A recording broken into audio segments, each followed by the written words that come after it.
There's the last. Yeah. Good, good, good.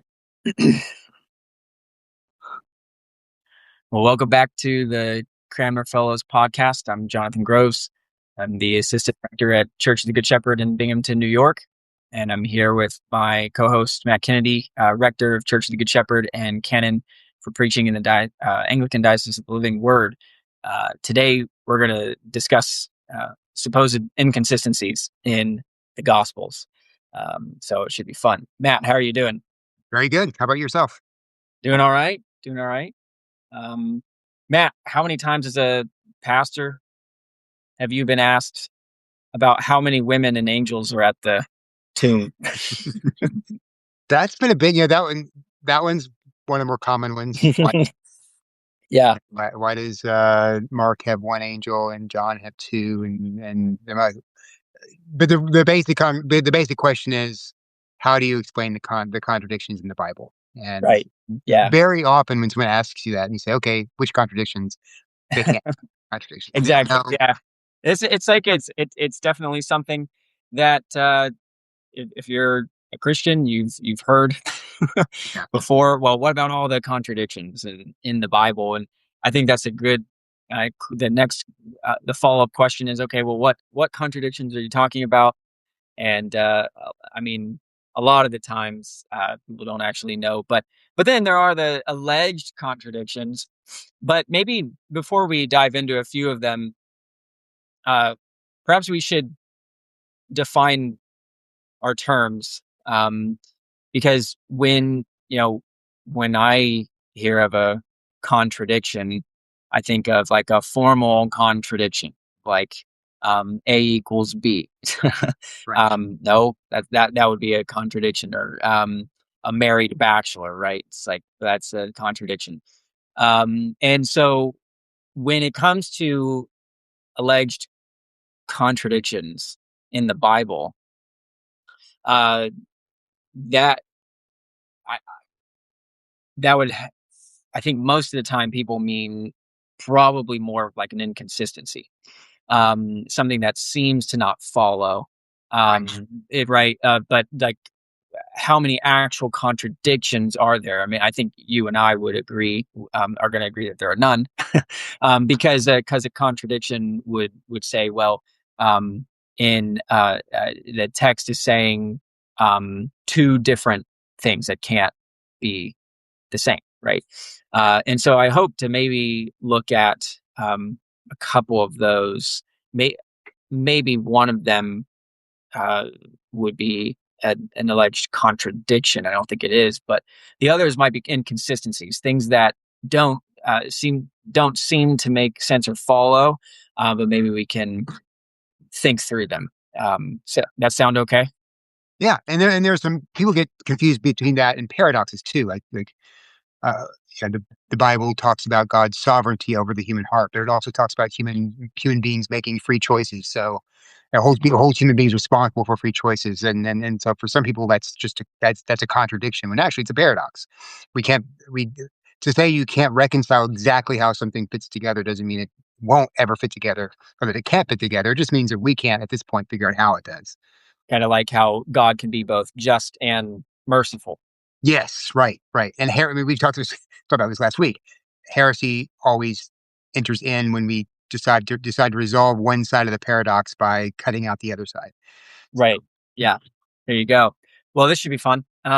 Let's dive into some. We're going to look at some alleged inconsistencies and contradictions in the Gospels. We'll pare it down to those. And I'd like to start with Mark 2:23.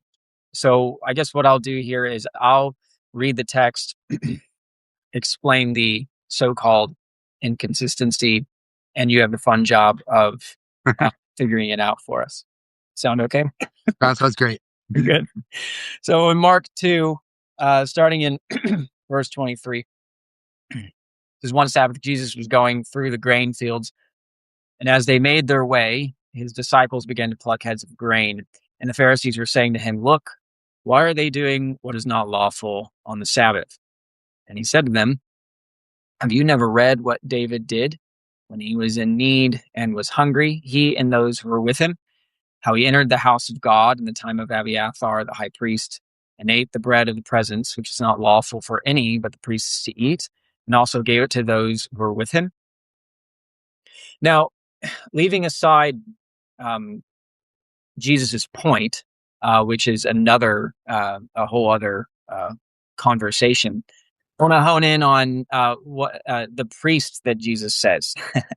He says, in the time of Abiathar the high priest. And here's where the alleged contradiction comes into play. If you go back to 1 Samuel 21, this is the story he's referring to. It says, Then David came to Nob to Ahimelech the priest, and Ahimelech came to meet David, trembling, and said to him, Why are you alone and no one with you? And David said to Ahimelech the priest, The king has charged me with a matter, and said to me, Let no one know anything of the matter about which I send you, and with which I have charged you. I've made an appointment with the young men for such and such a place. He goes on, and Ahimelech brings out the bread that Jesus refers to. I guess you could say there's two kind of contradictions here. Abiathar isn't the priest in 1 Samuel 21, and it doesn't seem like David goes into the temple or the house of God that Jesus says he did. It seems like the priest comes out to him and brings the bread. So maybe let's start with the priest. Why does Jesus just not know his history? His he just must Yeah, not know his Bible, right? yeah. He's got a little back. He gets facts wrong, but he's yeah no. Well, He's the disciple who wrote this he down. was close. He was close. He was good. Yeah, Good. super close. He got the first letter right. Right, right, It's an A. A priest with right. an A. Well, I mean, as you know, Ahimelech is Abiathar's dad, and Abiathar is was the sole remaining son or a person able to be the high priest after Saul murders Ahimelech and everybody else for helping David. Uh, Right. he has Doeg, his this guy who's there, the pagan person who's there and sees it all go down. He has Doeg um, murder all the high priests, and Abiathar is the one who survives, and he goes to David, and he becomes the high priest under David. And there's a number of ways, a number of things that Jesus would be saying here, probably there's a combination of all of them here. One is that it's pretty common for when you're talking about an era or a time to refer to the most prominent person of the time. So Abiathar was the more prominent high priest. He was alive during the time of Ahimelech, and he was actually serving in the temple, the tabernacle complex during the time his father was serving. So it is during the time of Abiathar the high priest this took place. It's during his ministry, although he wasn't yet technically the high priest. His high priesthood being taking precedent or preeminence over Ahimelech. It would make sense for a Jewish person to point to Abiathar. It's not that wouldn't be something that anyone uh, would critique him for making a mistake. And in fact, if the Pharisees to whom he's speaking had noticed an error in his biblical citation, they would have said, "Oh, you don't even know your Bible," right? But they don't. Um, so so it could be it's the naming the most prominent person fulfilling that office. Um, it could be that he's just referring to the fact that it did happen during Abiathar's time. I mean, it Right. was during his lifetime, during his ministry. Although again, he wasn't made high priest. And I kind of think it's a combination of those two things. It was during the time of Abiathar, who was later made the high priest. And there's really no contradiction there. Right. I've heard that Abiathar would have been considered, well, more of a prominent character, like you said, than Ahimelech. But also, when you read uh, his story arc with David, he's much more of uh, a character that embodies um, the religious fervor that the Pharisees would be all about. They would really look up to Abiathar, and then you have, and if that's true, then Jesus using him is actually really smart because the point that he's making is, I mean, he's Yeah. pointing out the inconsistency in their making their traditions uh, m- more of God's law than God's law is. Right. uh, Right. and then here's Abiathar, a hero of theirs, who was there, in the text suggests that approved of what Right. his father did. So his he backed it morally. Using their hero to show that Jesus is just keeping the precedents going. Yeah. Right. Yeah. Yeah, I think the yeah in the time of is really important. That even in the text itself, he's not might be getting a little in the weeds, but he's in the text itself. He's not necessarily saying he was the priest, the high Right. priest. It's in the time of him, Yeah. which is how I guess you dog. It was a point um, that I would want to make again later when we talk about um, why or talk about these more generally here. But the interesting thing here is like this is a, an alleged inconsistency or contradiction, and a lot of the times when people look at this a contradiction, they'll look at it on its face value or just say, "Oh, okay, that's not actually who the priest was," and they'll want to strip it from its historical context, and forgetting that um, this is Jesus talking to people who uh, this history of theirs is much more like of an embodied history. I mean, it's the air they breathe. It's within their culture. There are going to be ways of talking about these stories that we don't have anymore. Like we don't talk this way. So when you get down into the context, you realize, well, uh, perhaps there are ways that sayings and ways of talking about these things that they just would have understood that we don't anymore because we're so Yeah. far removed. That's super important because we carry into the scriptures our own way of communication, and our own kind of Western post Enlightenment way of thinking about sequence, um, order, categorization.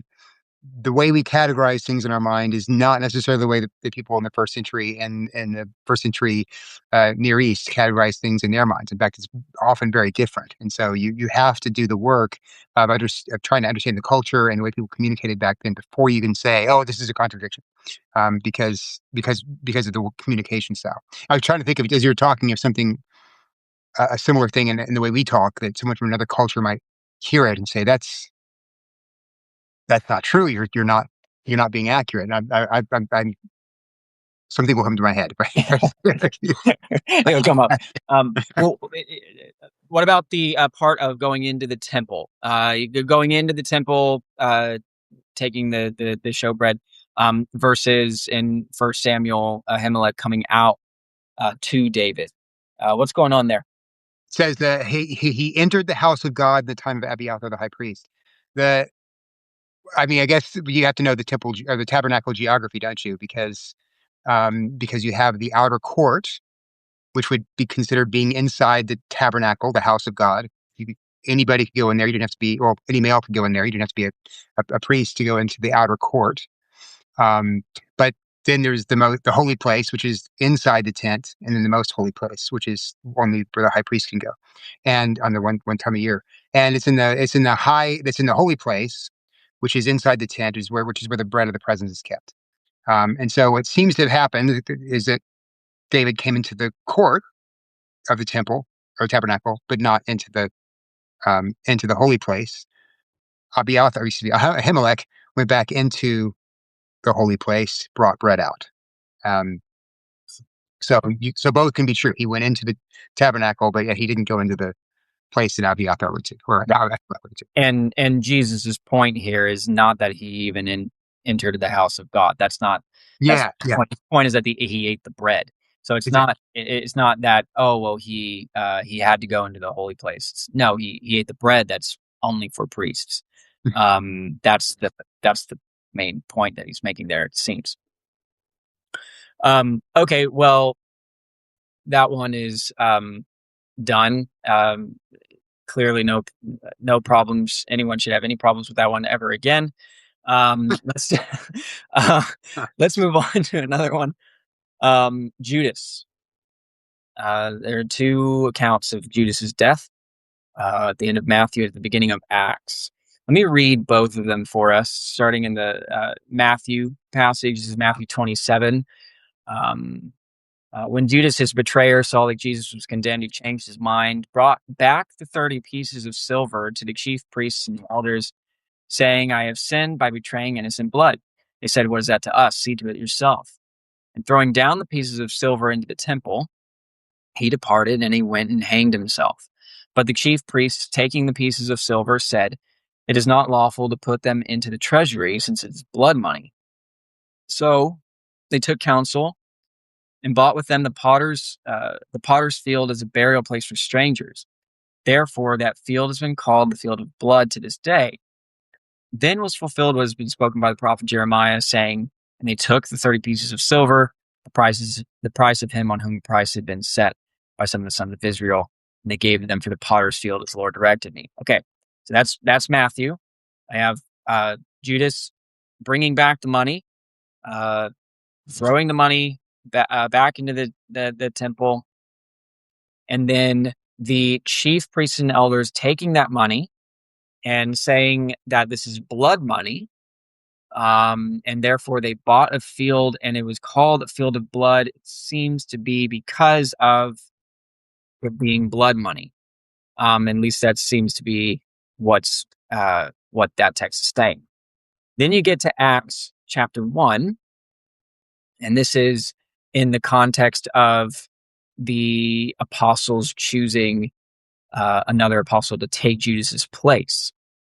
And Peter stands up and he starts talking in Acts 1, verse 16. Brothers, the scripture had to be fulfilled, which the Holy Spirit spoke beforehand by the mouth of David concerning Judas. It became a guide to those who arrested Jesus, for he was numbered among us and was allotted his share in this ministry. Then you have in parentheses, and we don't know if whether, this is Peter's still talking, probably Luke adding this in here. But in verse 18, he says, now this man acquired a field with the reward of his wickedness. And falling headlong, he burst open in the middle, and all his bowels gushed out. And it became known to all the inhabitants of Jerusalem, so that the field was called in their own language, Al-Qadama, as field of blood. All right. So we have a number of inconsistencies here, it seems. First off, Luke says this man acquired the field with the reward of his wickedness. Seems to suggest the money, but we know from Matthew that was the chief priests. They did it. It was called the field of blood because of its blood money, but here it seems to suggest his death, which sounds different than hanging. That his bowels gushed out. So a lot to work with here, Matt. Where do you start? well, I mean, I think you start first with the idea of the buying of the field. I think we can say, because Matthew's account is pretty detailed about this, that they took the money and they bought this field with the money, the blood money. But so how can you reconcile that with Acts saying, or Luke saying that Judas bought it? Well, in the sense of Judas, they're using Judas's money to buy that field. Judas bought the field. This is the blood money with which the Pharisees or the Sanhedrin bought it, was the money they gave to him. So it makes sense in a Jewish way of thinking to say Judas bought the field in which he died. I mean, I think Luke probably knows. I'm sure Luke knows the real story, and he knows. I think he's read Matthew, and I think this is a kind of gloss on what Matthew reports. So yeah, it's kind of an ironic twist on it. Yeah, Judas bought that with the money that he betrayed Jesus with. He bought that place where he died. The force of this text is taking over his place. So we're zooming in on the man who did the act. Um, and you have back in Matthew the chief priests refusing to take the money back. They don't put in the treasuries. I mean, they refuse to take it back. It's his money. Right, Now right, exactly. doesn't now become our possession. No, It remains your reward. yeah, so it's actually really consistent with what with the Matthew version, and consistent in a way that uh, Luke points out the divine consequences that that fall on Judas, Mm, ironically, by without even meaning to, buying the field where he ends up yeah. falling wrong. Right. Well, okay. So what's with the falling headlong and burst open in the middle and all his bowels gushed out? Luke kind of enjoys that. It seems like they're Yeah. really getting into the detail of telling us exactly. Golly, dude. Chill. Well, okay, so I think we both can be true again, right? Um, so it's an actual contradiction if Luke were to say he didn't hang himself, but he fell down and his guts fell out. That would be a contradiction with Matthew. Right. Or if Matthew said, "Oh no, he didn't fall down and his guts fell out. He hung himself." Since there's not that negation, we can piece together this in such a way that both, of course, could happen. Judas can hang himself, and then at some point subsequent to that, either the rope snaps or the limb snaps or whatever, and he's had been hanging there for a day or two, or however long it takes to begin to bloat and rot, and then you fall headlong from the tree, and you're all that he says happens. The intestines fall out. This does sound. In fact, if you think about the falling headlong and bursting open, it sounds much more like what would happen to someone who's already a corpse. Mm, Than I don't know too many people who just fall down, even if they hit their heads really terribly or they injure themselves really badly. Their guts are just going to fall out. I, that suggests a body in a state of deterioration that doesn't cause much to rupture the the bloated skin. right. Not to be gross about it, but Yeah. Yeah. And then with the field being called the field of blood, there's sort of uh, two ways in which that happens. Then you have the not right now, sweetie, not right now.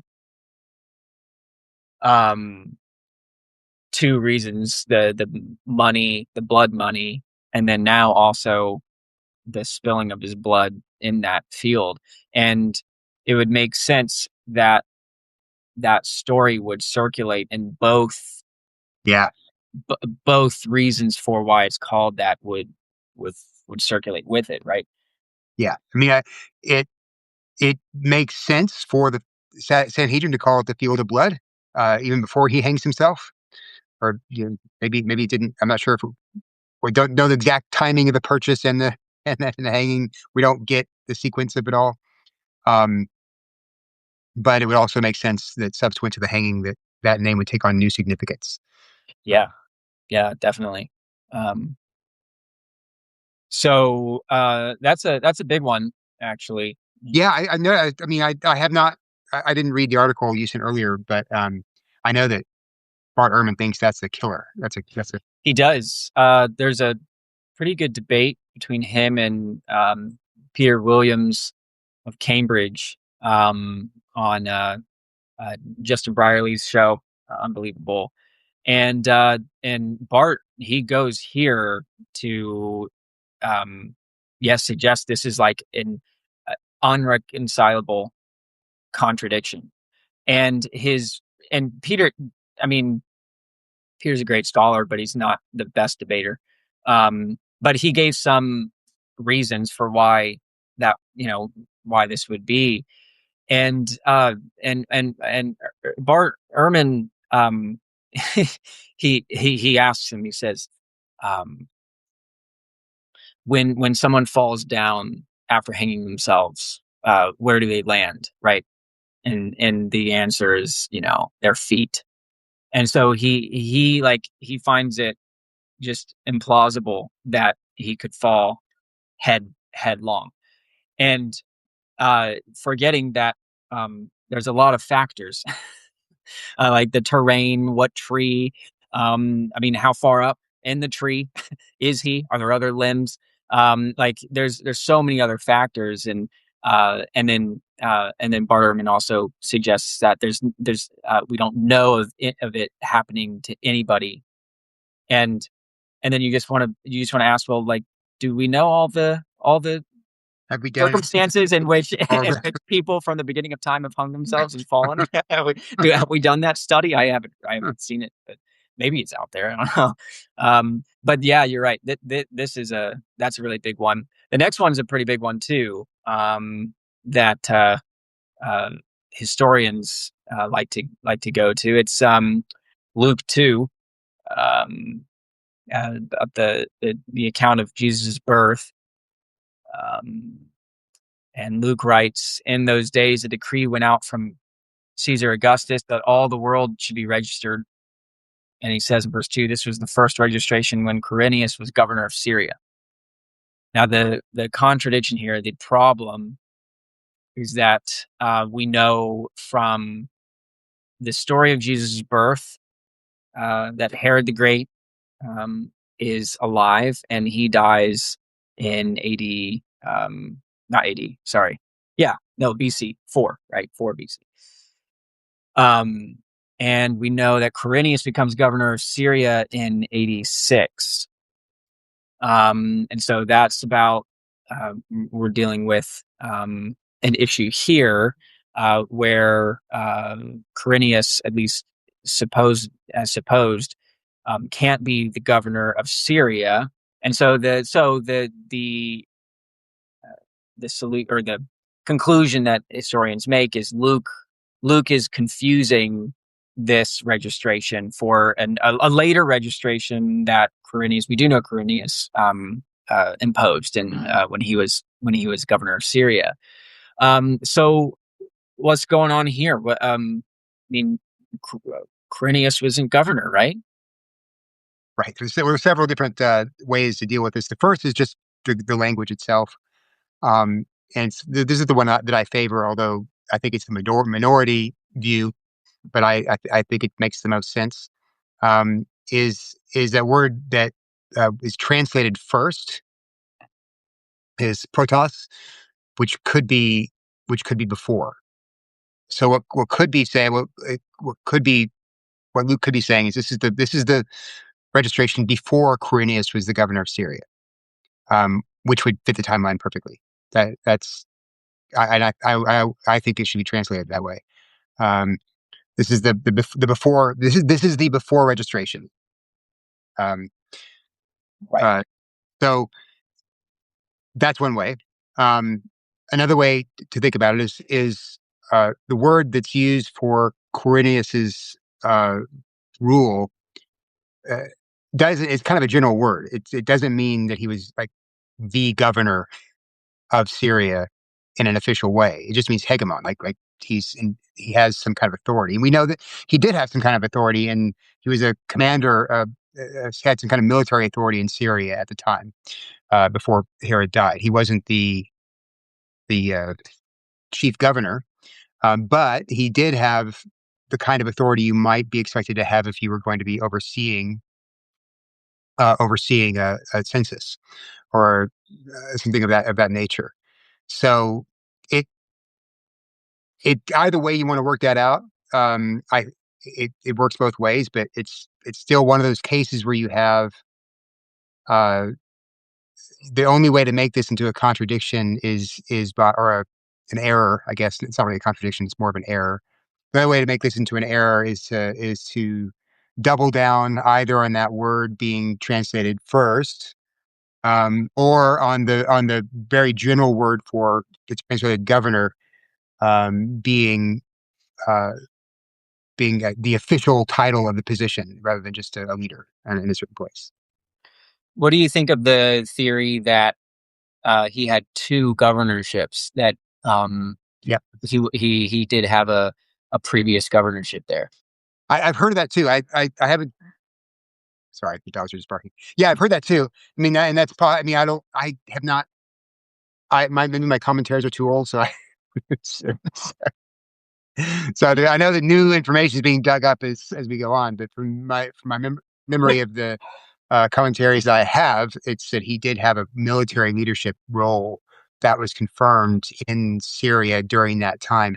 Maybe there's other information now that I'm not aware of that he's also governor, but either way, it works out Yeah. because again, the word is hegemon doesn't Right. mean The actual. right guy in charge. Yeah. No. I get that.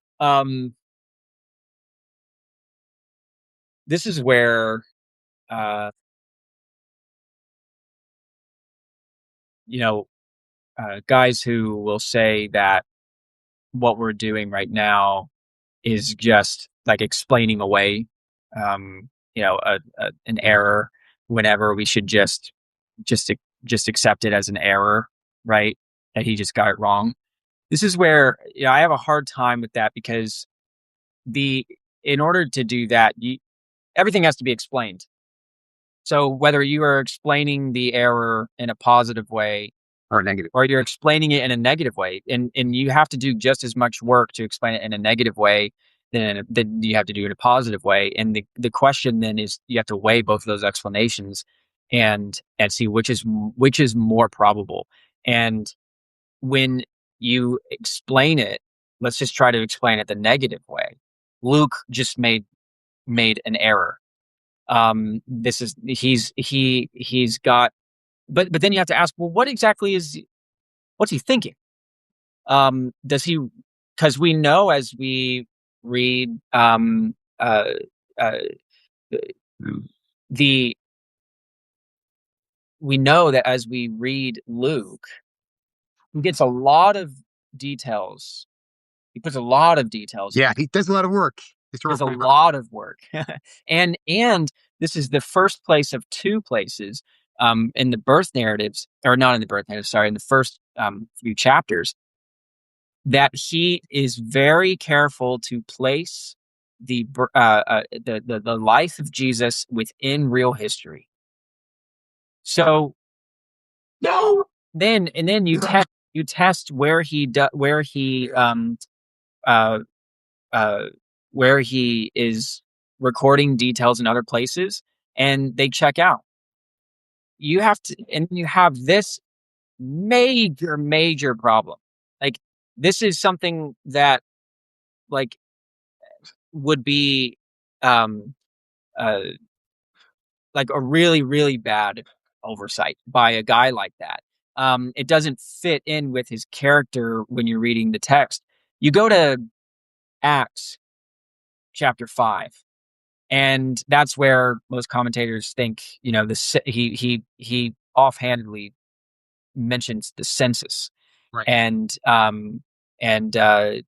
you know, most commentators believe that, yeah, he's referring to that the census, right? That Quirinius um, uh, uh, He knows enacted about that. governor. He know. So here's the thing, though. He knows it. In just saying the census, that suggests that this is this is such common knowledge Right. to Luke and to everybody who he's writing to.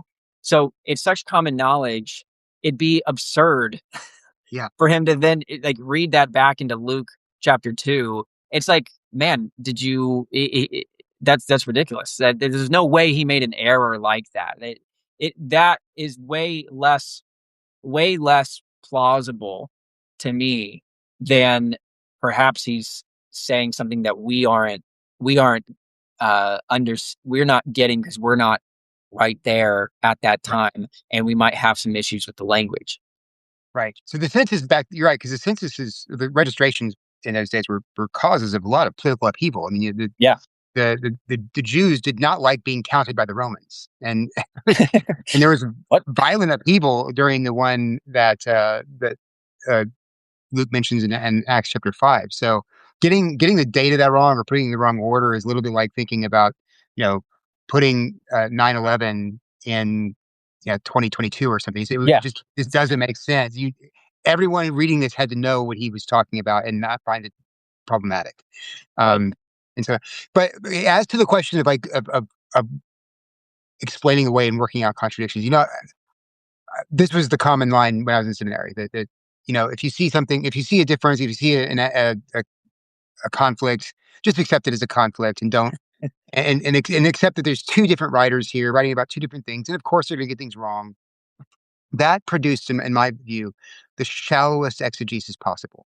You Yeah, don't, if you don't try to work out the harmonization, if you don't try to see how can these texts possibly fit together, you're going to miss so much in both texts that could be brought out.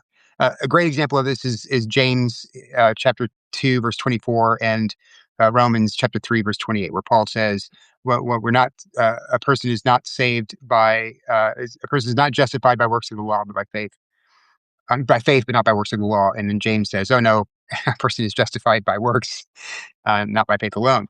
And that's a favorite passage our Roman Catholic friends love to go to. And but even they will admit you've got those harmonized, and so much fruit has been born in the church by struggling with harmonizing those two texts. So much understanding of the two words for the word that's used there for justification, in the way Paul is using it, in the way James is using it, employing different shades of the same word, and the different meanings of the word faith that we probably wouldn't ever be driven to understand and grasp had it not been for Christians recognizing the Bible doesn't contradict itself and having to work out the harmonization.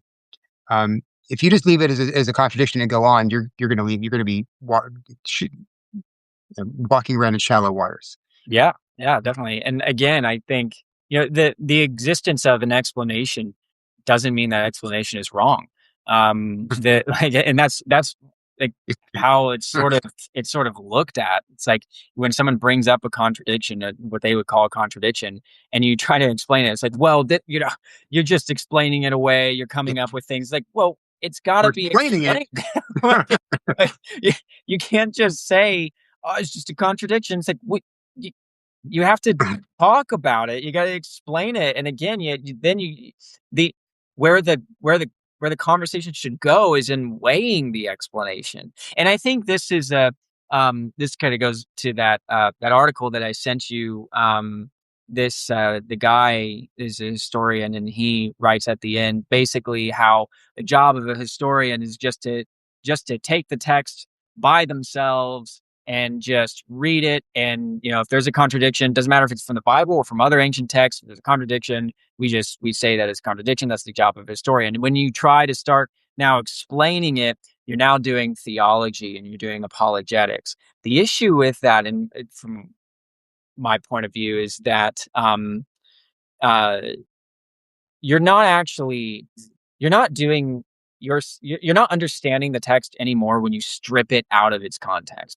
When you strip it out of its framework and the way that it wants to be understood, you're not Right. understanding the text. Like you just, I mean, you can do this with anything. Like um, this analogy isn't perfect, but um, if you play the game of basketball, you're not allowed to run with the ball. You have to dribble the ball at all times when you have it, if you're going to move. But when you're doing a layup, you can't actually take two steps. You can run with the ball. Now, if I just strip those rules out and write them down and say, well, look, you can run with the ball, but you can't run with the ball. Which is it, right? Yeah. But it's like, well, no, you're not playing by the rules of the game. like you have to enter onto the court and understand this is the game of basketball and this is the rule. So it's not a contradiction. This is the rule. The I think what like when it comes to this claim that what you and I are doing right now is just you and I, we believe we start with it being God's word, so we have to try and make sense of these things. Um, the or maybe going back to the earlier example of God being just and loving, or merciful and all that. That's a paradox, or that's a contradiction, is would be called. It is a paradox, but it's not a contradiction. Um, the question isn't like, um, well, you can't take that and then in enforce your terms onto that, or your definitions onto justice and Yeah. mercy.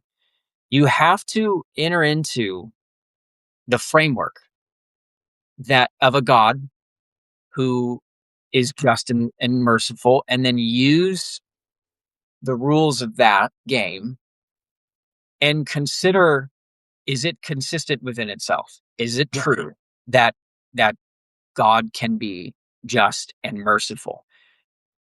For instance, you can't do that with Islam. So when you go into Islam and you play by Islam's rules, and you understand that, okay, Allah says that he's just, it also says that he's forgiving, but his forgiveness No is big. not is just waiving a crime. Right. So that's not just even within its own Right. system. You go into those courts and you say these rules don't make sense within the game. Right. Like, Right. it's Right. Right. inconsistent. It's a Right. they're contradictions. So that's an issue that I have with guys who wanna say that they're just doing history. Yeah. And No, you're not. even historians who aren't studying the Bible don't do that. Right? Secular historians or historians of whether they're Christian or not, but historians who are studying um, any other field using primary source documents, they try to understand the document in a charitable way. Like they're before they just say, "Oh, this is a contradiction." They say, "Now, how would Tacitus mean this, and how does Right. that fit with what Tacitus wrote back here?" And they're going to try and work it out, assuming at first not that Tacitus is an error and an errant, but that Tacitus is not is a logical person who's not going to uh, make glaring errors without having who doesn't generally do that. So historians will read ancient primary source documents with a lot more charity and an attempt to understand the author than biblical historians do, because most of the biblical historians are coming in with an axe to grind. So and here's where that's problematic, because historians of certain ancient figures or events, um, not biblical ones, but other ones. They develop this kind of love for the person they're studying, Augustus Caesar or Julius Caesar or whatever. And so they're gonna notice the faults and the foibles, but they're gonna try and make the whole thing make sense. How they're gonna try and get into Julius Caesar's mind. How is he thinking about the Gallic Wars? How is he thinking about crossing the Rubicon? Is he really thinking he's a tyrant? What's he doing? They don't just say, "Oh, well, he crossed the Rubicon. He broke the law. He's a tyrant." Let's go on, talk to the next thing. They don't do that, right? And Yeah. and when you're in a relationship with somebody, you don't do that either. If you hear if you're talking to somebody and you think they've insulted you, what do you do? Oh, I've been insulted. That's it. We're done. No, you say, well, did you really insult me there? What did you mean by that? Let me get into your head and try to understand what you were trying to communicate there. And so that's, I guess, from a critical point of view, someone could say, well, that's just because you're friends with that person. You're trying to make, yeah, yeah. Exactly. Where it's a, where you, so the same thing. We want to assume, even if the Bible were just a human book, which it's not, we would still want to have the same kind of charitable reading of it until we were forced to not to just say, okay, well, this is actually doesn't work. Even if it were just a purely human book, but that they don't. But the people who are studying the scriptures, like Bart Ehrman, don't even give it that. They come in as enemies, ready to take every opportunity they can to find fault. And so when we, as knowing the author and loving the author, come to the text and say, well, you need to give the Holy Spirit a little more credit than you're doing, and even the human authors that he inspired to put these things down. You need to have a little more charity in your reading of this. And if you do have that charity in your heart, then sure enough, things begin to work themselves out in ways that they don't if you hate God. Yeah. And I've yet to have a supposed contradiction or inconsistency laid out before me that hasn't with a with like a 10 to 15 minute good faith reading Yeah, work itself out. Like it's not even like I've had to um go to like the scholars to figure out what's going on here. right. Just give it like you just take some time, 20 minutes to just open up your English Bible and read the supposed inconsistencies and just with good faith, knowing like, okay, even if you're not a Christian, like, okay, I'm just going to assume that these people are not stupid. Um, because, I mean, that doesn't fit in with the writings themselves anyway.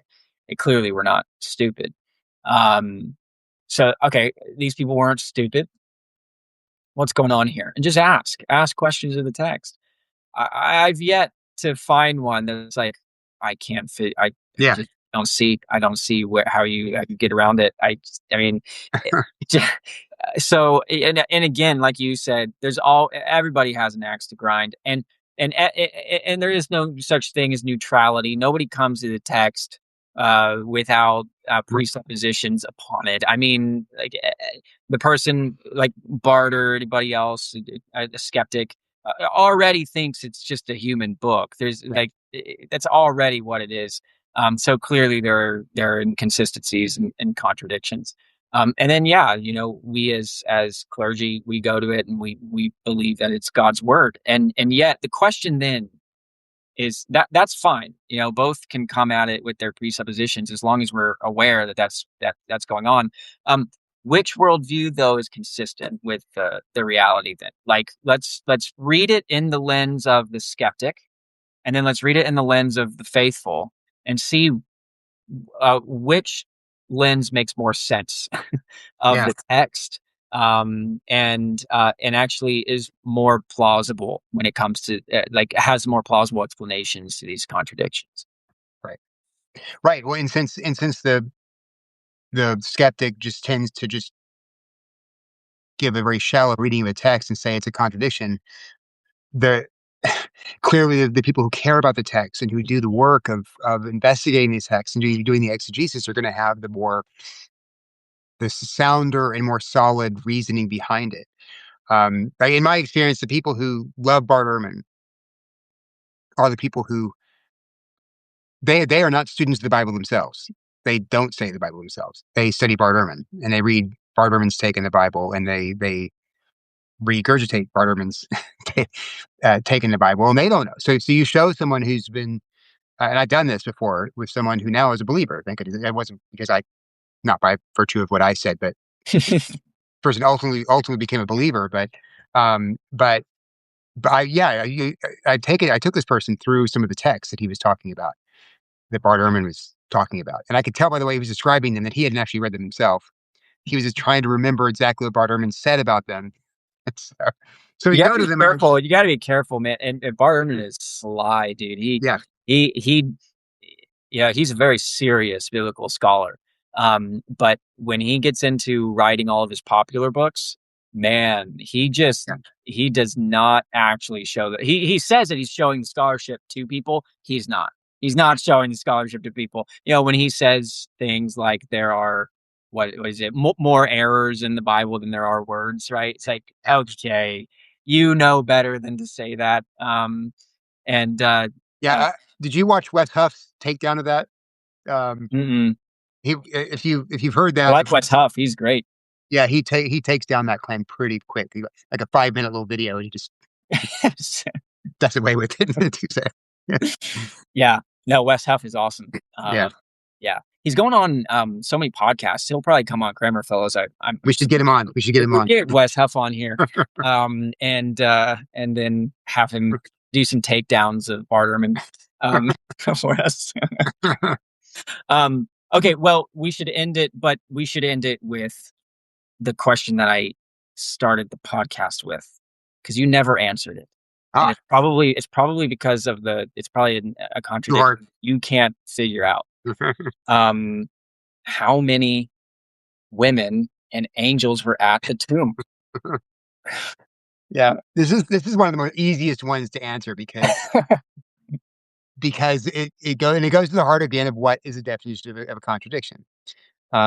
Mark only gives us the account of one angel um, inside the tomb, but he doesn't say there was only one angel and one only and not two. He just refers to the women seeing an angel in the tomb. Uh, John and Luke uh, mention two, and so, but they don't say there was. They don't say there wasn't only just one. There were two. So because they're not the negating word, they're not in conflict. Mark refers to the angel who speaks. There was an angel there who spoke, and if there was a second angel there, or since there was a second angel there, there was, but that doesn't take away from the truth of what Mark has said. There was an angel there who spoke. Does he have to mention the second angel in order not to, in order uh, to be truthful? No, he's being truthful. I don't.